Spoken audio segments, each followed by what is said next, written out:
So here we've got a November 2025 garden update. The bay tree's been cut. We've got the Christmas lights on that now. And hot tubs, got all the chemicals all being cleaned already. I shut this paddock gate because Rudolph gets really muddy paws. It's been so wet. I think this is the first dry day we've had in a few weeks. Yeah, the first dry day we've had now in a few weeks. Back in, I think April to, it's about March or April to around September, barely had any rain, like hardly any rain at all. And now we've just had barely any dry days since. It's been just non-stop raining the whole time. He's obviously happy to get out, and that's what I run around. So this rhubarb underneath here, I haven't split them this year, and I'm probably not going to, just because you put in quite a few new ones. I need to go through and clean up all these leaves. All these fruit trees are now being pruned.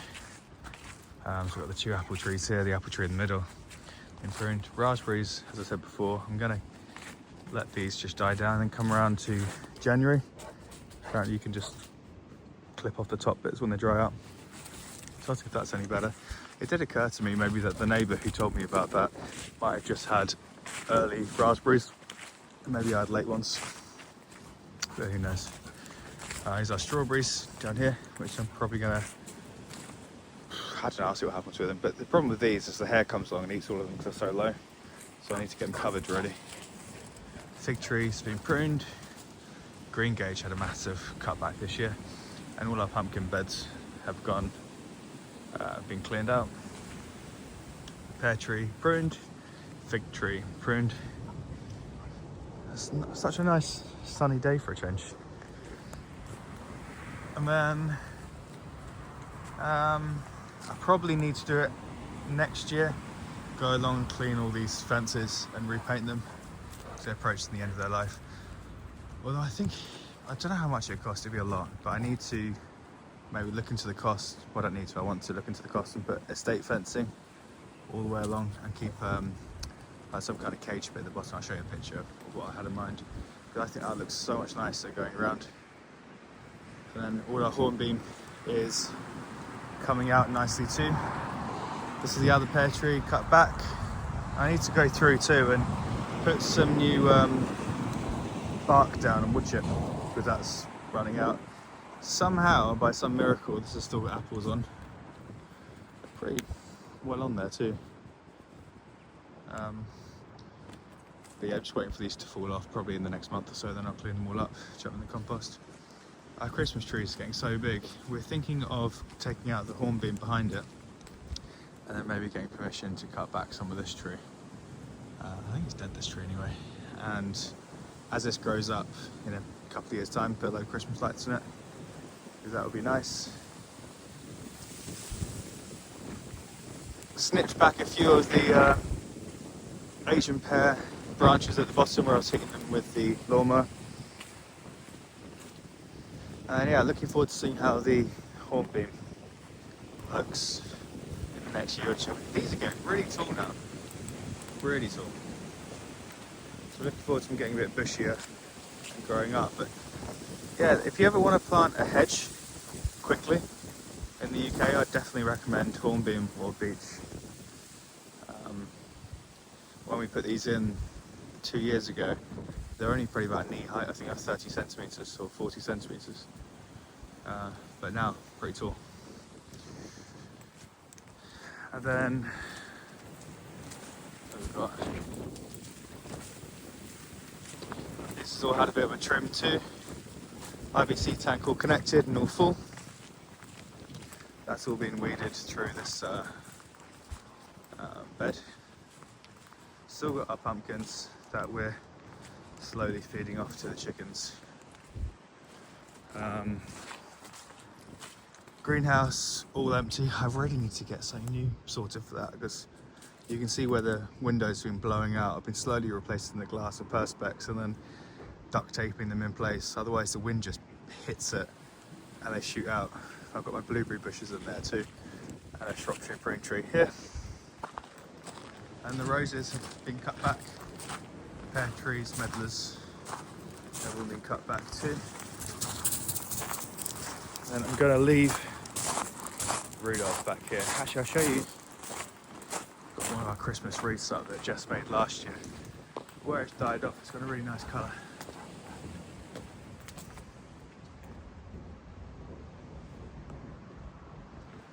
And then our Christmas tree up there in the window. And I'll show you what's happening with the bakery. I've been let down so much, but this was meant to be complete by the 2nd of October.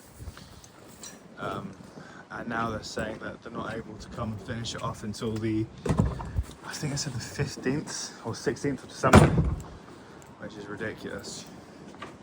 I need to go through here actually.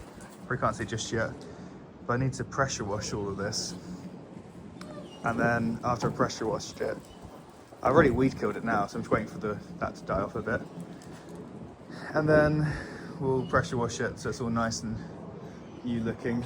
And then this, I don't know if I showed you before, this was the old original window, and they just painted over and over and over again all of it. So it was like green, red, brown, white. So I used a heat gun to take this off. And then this bit I think is like a putty that I need to redo. So I'm going to repaint that and repaint this window up here, just so it's a bit nicer. Obviously he's doing anyway. And I'll show you in here what it looks like so far. Right there. So in here, it's all been painted now, up to 0.5. This is the old bread oven. It's all been repainted in black. That's the inside of it. A bit cobwebby, so I need to hoover that out.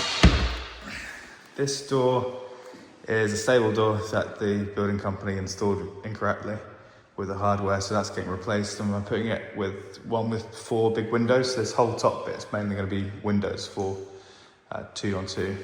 I think that'll let a lot more light into. I need to get new curtains installed. All of this has been painted a really nice yellow, and it really makes it pop with the doors being all white and the skirting boards white. In here, I've got some samples of cabinets, but I'm going to go for a sort of British racing green, forest green cabinets from DIY Kitchens. Originally I was going to put a tumble dryer washing machine in here, but I think I'm going to have a butler sink here with storage and a bin under that. Then in the middle have a fridge, and then on the right I'll have plates and cutlery and bowls and all that kind of thing in drawers.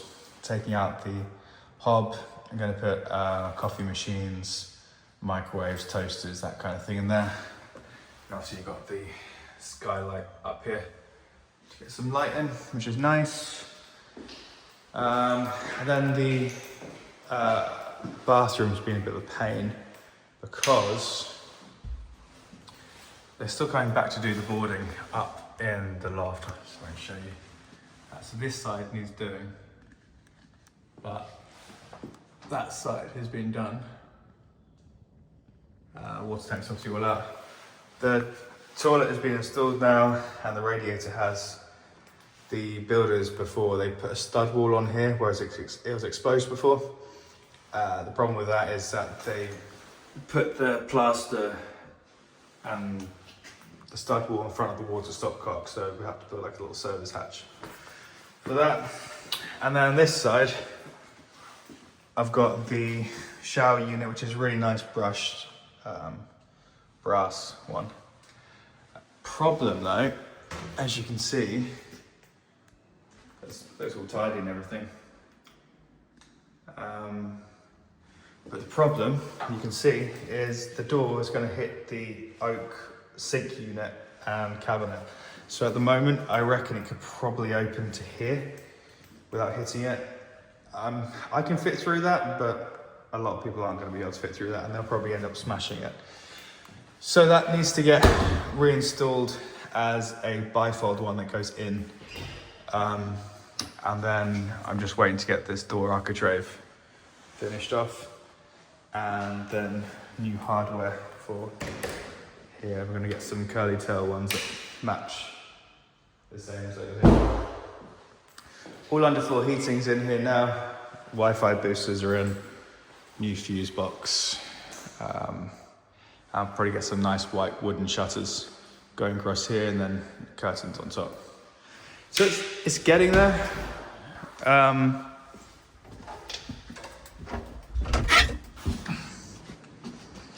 He's desperate to go see the chickens, but it's so muddy over there, so I'm going to show you.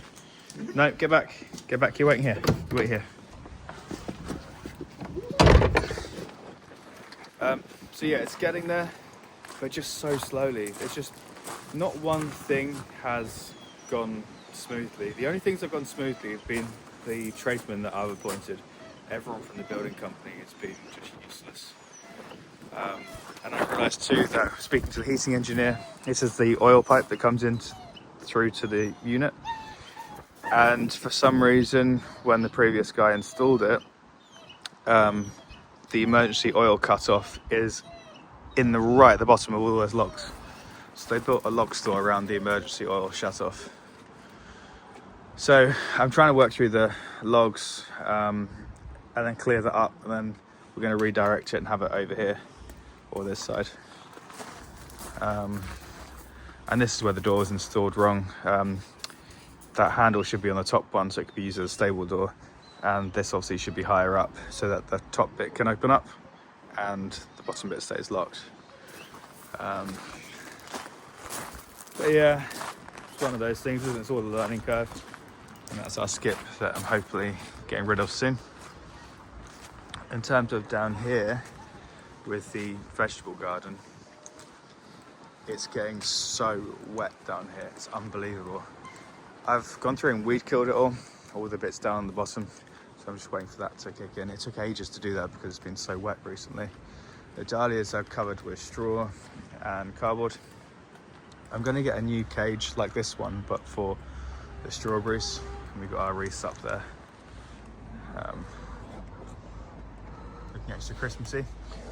Yeah, they need to have a cage really so I can access the strawberries, and then I'll clean that all up through nearer to spring. So I've covered this one up, just need to fill up a bit more. And this is our potato bed with our homemade compost in. Same with these ones really. All these beds are empty, I'm just filling them up now with compost, using our homemade compost. And you can see how low it's got, how much of with the rain hitting it and the vegetables taking so much of the soil out, it really has got pretty low. Laurels have been cut back, nice and smart. The chickens have gone down to laying really badly. Out the 10 of them, we're getting about 3 eggs a day, whereas in summer it was 10 every single day. Someone said it's because they haven't got enough protein and they need to have more mealworms. Someone said if you feed them cat food or sardines, that really increases the protein and then they'll lay again. But then someone else said that then your eggs will taste like cat food or sardines, which you don't want. I think it's good to give them a break from laying, but I'm going to get them some more mealworms. And someone else said they stopped laying so much because the days are obviously getting shorter. I mean, they're in bed by 3, so it's quite early. These are the IBC tanks. They're completely filled up now. I should really put like an overflow thing on it, because at the moment, when it's full, it just leaks out the top and comes back down. And then we've got our compost going away. I don't know why Jess has put the pumpkin in there. That doesn't break down. And then all our backup compost. And then once I've worked through a bit more of our wood, I'll move this over for summer so it can season properly. And then we'll start burning that next year. This should really be covered. And then I've moved the sand because I've filled them up here. I've removed half the floor. I'm waiting for a delivery of more sand to arrive. As you can see, filled up more sand because it was getting really hard with just crusty old poo basically. But yeah, it's getting there. And that's the other thing I was going to say is you can't see it just yet. Maybe you can a bit, but this turns into such a swamp all around here, all around this bit, and over here from where Rudolph runs around in circles chasing the chickens. It gets so wet and so boggy. So I was thinking of maybe using some kind of like rubber matting, like equestrian ones that just go down here, or maybe some sand just to let it help drain a bit better. But it was always boggy, even before we built this, it was boggy here. But I'm definitely going to try and do something to lift it up a bit and make it drier to walk on. And at some point I probably need to think of a better solution than having bark down here, because it seems to last about a year, possibly 2. But it just breaks down too quickly. So I need, maybe if I get green wood chip it'll be better, or something else. But I need something a bit better. I don't want to go for patio or pavement. I think it's too permanent. I don't know how it changes. So yeah, I'll probably just try and put some rubber padding or something down for it for now. And then this building that's going here, that's making progress. I'm hoping to get the green light on it in the next 2 or 3 weeks, or 4 weeks, something like that. Everything's going to be a bit slow over Christmas. That's one thing I've noticed, is that nothing fast happens over Christmas or New Year period. Even before then, even like November time, people just give up. I've got a bucket down here at the moment because, as you can see, the gutter popped off the other day. So all of the water, or most of the water that comes off this roof, just drops, and it was coming all down this. So I've got a bucket down there at the moment, just until I can get someone to help me get the ladder out and do that. All the roses over here have been pruned back. Got another Christmas wreath over here.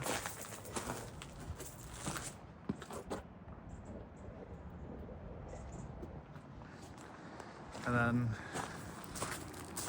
this rose garden's been all pruned back. Hedges been pruned back. We've got, this came out probably maybe late October or November, but all the cherry blossoms come out already, which I haven't seen it this early before. But it looks pretty. Which looks like the seasons are confused. And then we've got some wreaths on the gate here. So the beds here, I don't know if I told you last time, they've been dug out on both sides, ready for spring, where we're going to put Super Annabelle white hydrangeas on both sides just to give it some colour. And then the gates, we've got a nice big wreath up. All of these bushes have been cut back. Another thing that I'm going to be doing in spring is replacing the fascia boards up here. I thought you had to do the whole thing, but you can do sections, so maybe I'll do sections. I don't know, but there's obviously a hole up there and a hole above that waste pipe. That's from where it had wisteria up there before, and mice and rats, I guess, were going up there, gnawing through it, and just general rot anyway from where the previous gutter was broken. So fascia boards are going to get replaced spring or summer, and then that window up there that's absolutely manky. I'm amazed it hasn't blown out yet. But yeah, I'm going to replace that this year too. I'm not sure about the render. I think I could probably try and book it in at the end of the year. But that does need to get done soon. I've just been focusing on those other projects in the meantime. And then where we're going to put these over here on the slabs, I'm going to flatten these out so they're nice and neat. someone said that I was speaking to, because I was looking at the flow hive ones, and I keep seeing people using flow hives and saying how good they are, and then after a year or two they don't seem to use them anymore. But I spoke to someone who's got quite a lot of bees, and they said that the reason they're not so popular in the UK is because the honey's different here to where it is in New Zealand, and I think it's thicker in the UK, so it doesn't flow out as well. But there's some called Abelo poly hives, so I'll probably look into those, and they're much cheaper. They're about a quarter of the price, so it seems like a no-brainer for the first ones. But yeah, I'm going to put those here, probably in spring, and then it can go out there and take all the honey off the neighbours' fields. Still got pretty much full bins in there, which we're using to put then into our hot bins.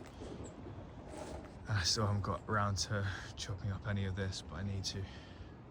Same with getting the round patio bit laid under the sundial, and then clearing up this area too.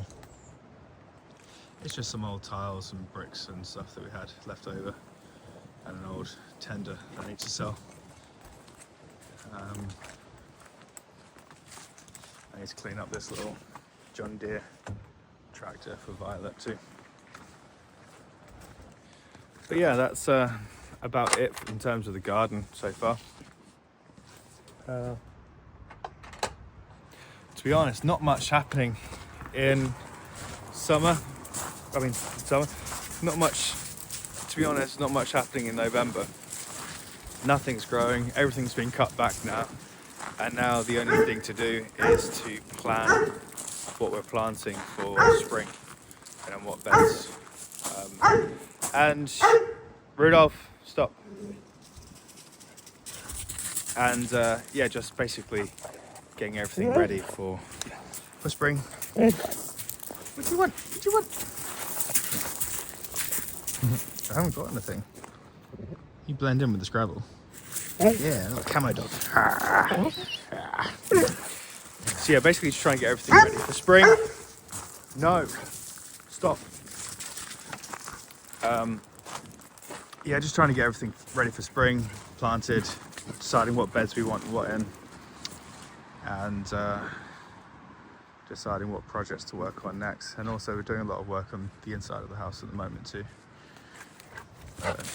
All systems go at the moment. I can't imagine December's going to be too interesting for a garden update. It probably should be Christmassy stuff. Same with January, I guess, and then start getting a bit more interesting with gardening and all the fruit and the veg building coming back into March, April time. Anyway, hope you enjoyed.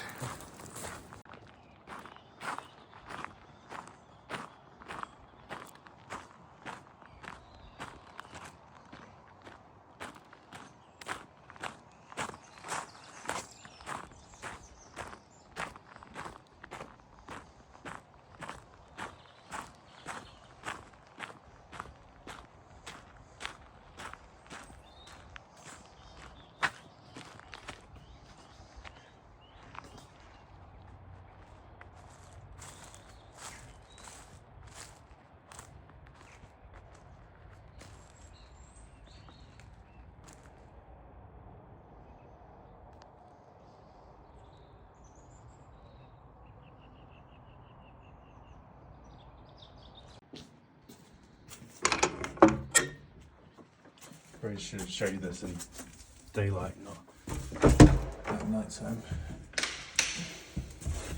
This has got a bottom bit being tiled on now, and then all the tilings are now finished. So tomorrow they're coming to fit back the radiators and everything in this room, and the bath and shower and sink and everything like that. It's really nicely boxed in and fit the loft hatch again. Redo the wood up there. You can't see it because it's got a bit of grout over it, so this is really nice sort of brushed gold trim going around. Yeah, and then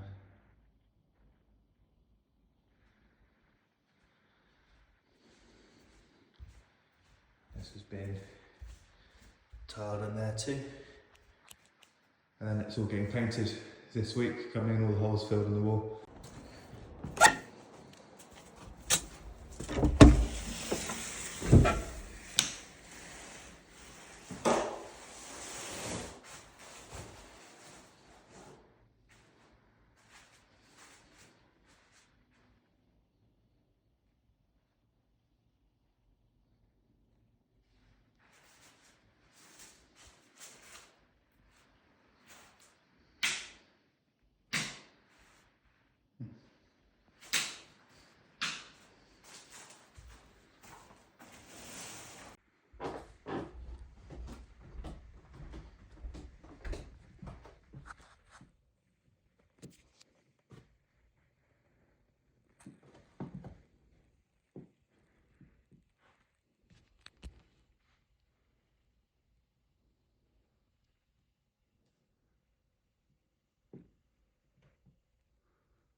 Yeah, I know.